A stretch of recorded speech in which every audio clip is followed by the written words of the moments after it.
la criminelle.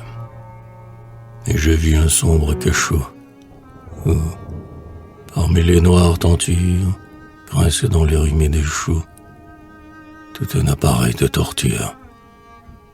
Là, plus vermeil que des rosiers, au mois de juin, le long des porches, frémissent de sanglants brasiers qui font pâlir le feu des torches. J'entends des bruits mystérieux gémir, pareil au cri des goules, dans la nuit, et je vois des yeux briller par les trous des cagoules. Quel criminel, géant ou nain, va venir? Mon cœur, tu frissonnes. Est-ce le boucher Avina? Ou du mollard, tueur de bonne? Certes, quelques rustres endurcis faisant horreur à la lumière, et lâches et hideux. Non, voici l'accusé. Le bel est fier. Il fait la nique au valet. C'est une commère gauloise, et le rire de Rabelais éclaire sa lèvre narquoise. C'est la presse.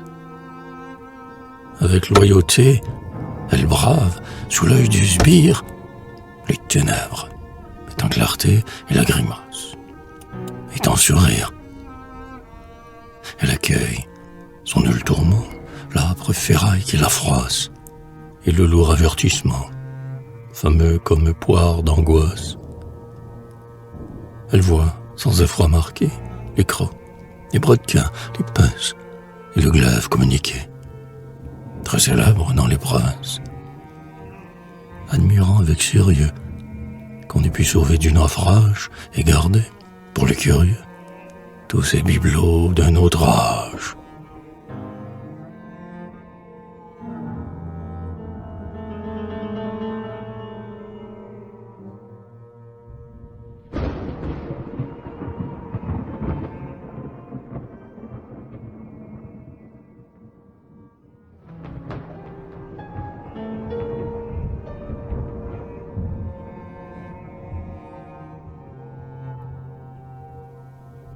Mais, feuilletant son agenda, grattant son large nez en truffe, apparaît un Torquemada, moitié Satan, moitié Tartuffe.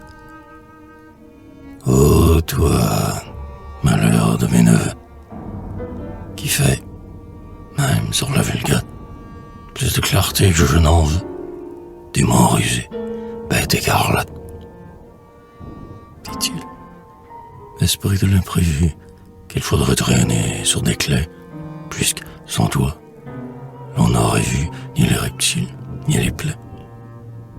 Toi qui, jusque chez les lapons, cause faisant le mauvais pire, aux magiciennes, réponds. Qu'as-tu fait du premier empire? Hélas, dit la presse, en rêvant, devant le bizarre figure, on ne m'écoute pas souvent. Ce n'est pas moi, je vous le jure, qui l'a envoyé vers les déserts où brille la glace épaissie, succombé sous les noirs hivers dans les neiges de la Russie. Parlons du royaume d'Hélice, fit le juge, non sans adresse. Dis, qu'as-tu fait de Charles X? Hélas, brave homme, dit la presse, ce pauvre vieillard qui fut roi enterra de tristes semences. Mais, crois-le bien, ce n'est pas moi qui lui dictai ses ordonnances.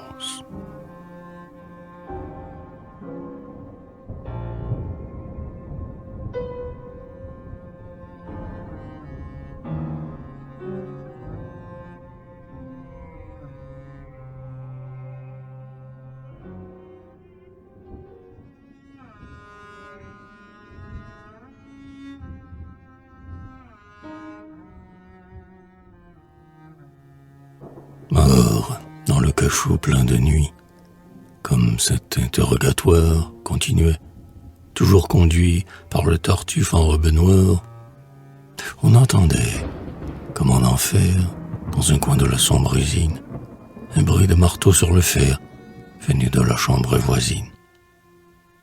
Et l'on pouvait voir, inondant une torche qui semblait morte, les reflets d'un brasier ardent rougir les fentes de la porte. Alors moi, Saisi de stupeur, devant cette flamme irisée, je m'avançai. N'as-tu pas peur? Dis-je tout bas l'accusé. La Gauloise leva son front, plus droit que celui des grands chênes. J'entends bien que, pour mon affront, on forge de nouvelles chaînes. Peut-être on invente ce jeu pour me faire mourir, dit-elle. Mais un point me rassure un peu. C'est que je me sais immortel.